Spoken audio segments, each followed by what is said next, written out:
Welcome back, and we are looking at lecture number 7, section A, Introduction. And in this lecture, we are going to look at how to get the most out of this course. All right, so it's very simple, and I'll just take you through the steps. The first one is, if I were you, I would quickly go through the whole course, as quickly as possible, and see all the videos and look at all the handouts. Maybe I'll leave the quizzes for now, and I would look at the courses in the sequence that it is given. So you have a better understanding of what the course is about and its content and the scope of the course. All right. So you would identify areas where you need to focus on. All right. Now, as you do that, the second time you take notes.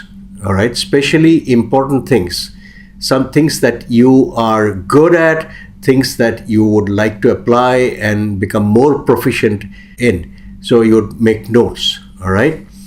And once you've done that, then make sure you apply your learning. Now, don't try to apply all your learning simultaneously.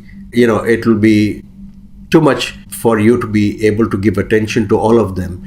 And so what will happen is you would only manage to confuse yourself, or at best you would give up. So the best thing is to do is to make a list of all the things that you would like to improve, and then prioritize those things, and then apply these things one by one as you go about your sales calls, about your sales duties, and when you are in the market. All right. So think about it.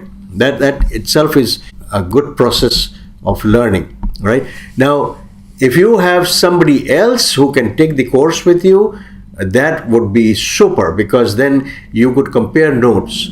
And remember, when you learn together with a friend of yours, then it's easier to learn, and you get to know the different perspectives and things that you never saw is brought up by your partner, and you can do the same for your partner. So it becomes a thorough learning, and it is in a very enjoyable process. All right.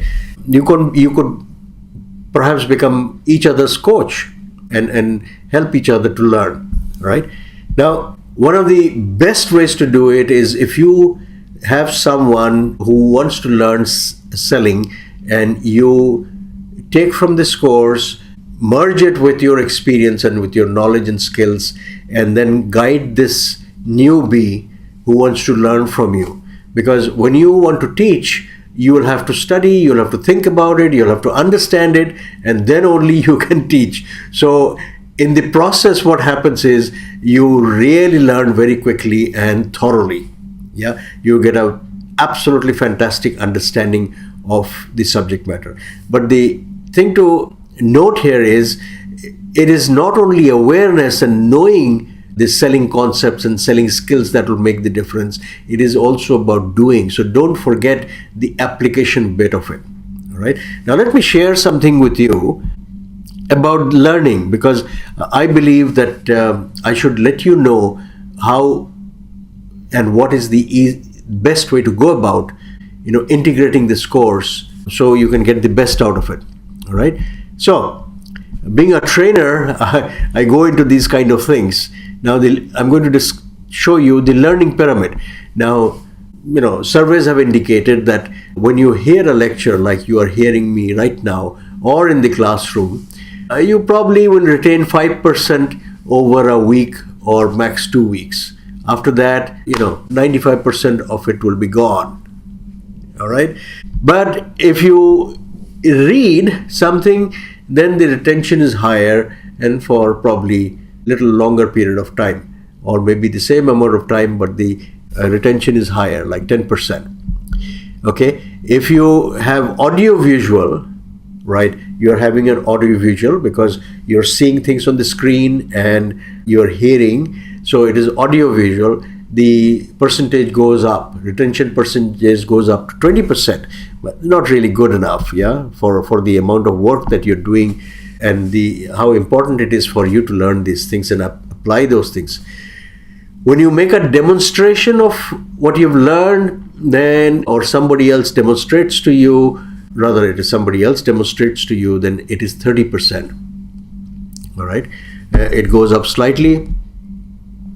But when you discuss whatever that you have learned in a group, every member in the group contributes to the discussion, then the learning goes up by 50%. The retention goes up by 50%. Not the learning, sorry, the retention goes up by 50%. And of course, the learning also increases. All right. Then you have practice by doing, then you retain 75% of what you have learned. The retention really goes up. And of course, your, shall I say, the learning level also, goes up. And last of all is when you teach others, then of course the learning goes up to 80%. The retention goes up to 80%, as well as the learning level goes up. All right. Now, if you look at all that, you would see that discussion, practice, and teaching others is where you can get the maximum benefit. So, if you have someone else who is learning this course with you, you can discuss this. So your retention goes up, learning level goes up, you start practicing it. So it becomes more solid. It gets integrated into your behavior, and then you teach somebody else and you become a master. All right. Okay, good. Let's move forward. Now we have come to the end of this section, which is the section called Introduction. Now, I should have explained this to earlier. If you look at the bottom right here, you'll find this thing here which says Lecture 7A, Section A, Introduction. You'll find these kind of notation in all the slides, and what it basically means is it is a marker on the route map where you are. So this tells you are on this lecture of this section, and the name of the section is Introduction. So you're not lost. Just in case you feel like referring to these, be my guest. All right. So let us recap what we have discussed so far in this section, which is called the Introduction. All right. So this is the roundup. All right. And the first thing we did was you had written down your expectations for this course, and then we went through the course objective. We looked at the course overview, which was the route map, and we went to the lecture in this section, which was one of the most important lectures in this whole course, I would say, is the 3 open secrets for success at selling. And there we learned that feelings is what drives sales. As a matter of fact, feelings is what drives the whole world. All right. So you need to make your customers feel. All right. You don't depend on logic. Logic is that something that supports the feeling, but logic on its own does not persuade the customer to buy. All right. So after that, we looked at the perception is different. Different people have different perception. So you need to get into their world and communicate with them in a manner that they can understand, or they're motivated with, or persuaded with. And so you can join them at their level to be more effective. Okay. And then of course we looked at storytelling as one of the necessary ways of communicating with other people, communicating in a way that we can make them emotional, we can make them feel. All right. Without storytelling, there wouldn't be any emotion or feeling. Now, once we did that, we looked at selling in the new world and what customers want nowadays. And then we looked at different kinds of selling and how to use this course. All right. Now, to close, I will again repeat that you need to make your customers feel. They perceive things differently, so you treat them differently, and you need to learn to tell stories. Maybe give me some time, maybe in a month or so, I will actually put together an hour or two of lectures on how to tell stories for salespeople. All All right, you never know. And so there you are. Feelings, perception are different for different people, and you need to learn how to tell stories. So, congratulations. If you have stuck up to this point and you have understood the thing, then I believe you have opened up a new chapter in your life. You have actually taken a step to be really successful in selling, be one of the top sellers in your market and your industry. All right, there is a long way to go up to K, but this itself shows that you are really committed. All right, so keep up the commitment, and I would say congratulations to you.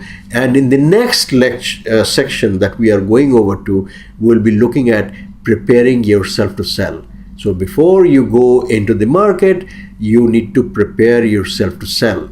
You need to have the right mindset, skills, and you should be properly organized for it. And then and only then you can go out and start selling. So in the next section, we'll be looking at preparing yourself to sell, which is section number B. All right. Thank you very much for your patience, for your attention, for listening. And I will see you in section B, which is the next section. See you there.